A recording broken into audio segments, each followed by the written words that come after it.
So ഒരു സമയം കഴിഞ്ഞാൽ ലൈഫ് ഒരുമാതിരി വൃത്തിയിട്ട ലൈഫായിരുന്നു.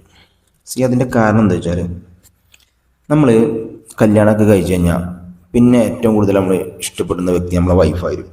നമ്മളെ ഉപ്പാനും ഉമ്മാനെയൊക്കെ നമ്മൾ ഇഷ്ടപ്പെടും. പക്ഷേ നമ്മൾ ഏറ്റവും കൂടുതൽ പ്രയോറിറ്റി അല്ലെങ്കിൽ നമ്മൾ ഏറ്റവും കൂടുതൽ സന്തോഷിപ്പിക്കുന്നതൊക്കെ നമ്മളെ വൈഫിനായിരിക്കും. നമ്മളെ വൈഫിൻ്റെ ഒരു ബർത്ത്ഡേ എന്ന് പറഞ്ഞാൽ നമ്മളത് കേക്ക് കട്ട് ചെയ്ത് ആസ്വദിക്കും.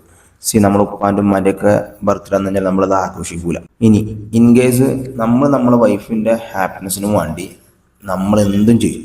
നമ്മൾ എത്ര ക്യാഷ് മുടക്കാനും തയ്യാറായിരിക്കും. നമ്മൾ ഉപ്പാക്കും ഉമ്മാക്കും എന്തെങ്കിലും സന്തോഷം വേണമെങ്കിൽ ഒരു ആഗ്രഹം എന്തെങ്കിലും വേണമെന്ന് പറഞ്ഞാൽ ആ സമയത്ത് നമ്മളെ കയ്യിൽ ക്യാഷ് ഉണ്ടാവില്ല, അല്ലെങ്കിൽ ആ സന്തോഷത്തിന് നമ്മൾ അത്ര വാല്യൂ കൊടുക്കില്ല.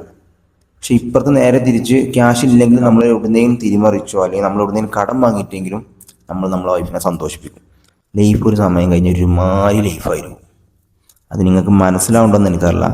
കുറേ ആൾക്കാർക്ക് അത് മനസ്സിലാകാൻ സാധ്യതയുണ്ട്. കുറേ ആൾക്കാർ ലൈഫിൽ ഇപ്പോൾ നടന്നുകൊണ്ടിരിക്കുന്ന സംഭവമാണ് ഇപ്പോൾ ഞാൻ ഈ പറഞ്ഞത്. കുറച്ച് സമയം കഴിഞ്ഞാൽ നമുക്ക് നമ്മളെ ഫാമിലി ആയിരിക്കും ഏറ്റവും കൂടുതൽ പ്രയോറിറ്റി. നമ്മൾ 10-20 കൊല്ലം വളർത്തി കഴിഞ്ഞാൽ ഉപ്പാനും ഉമ്മാനെയും നമ്മൾ മറക്കുക അല്ലെങ്കിൽ നമ്മൾ സ്നേഹിക്കാതിരിക്കില്ല.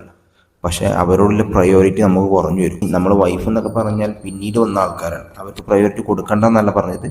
പക്ഷേ ഏറ്റവും കൂടുതൽ പ്രയോറിറ്റി കൊടുക്കേണ്ടത് നമ്മുടെ ഉപ്പാക്കും ഉമ്മാക്കുമാണ്.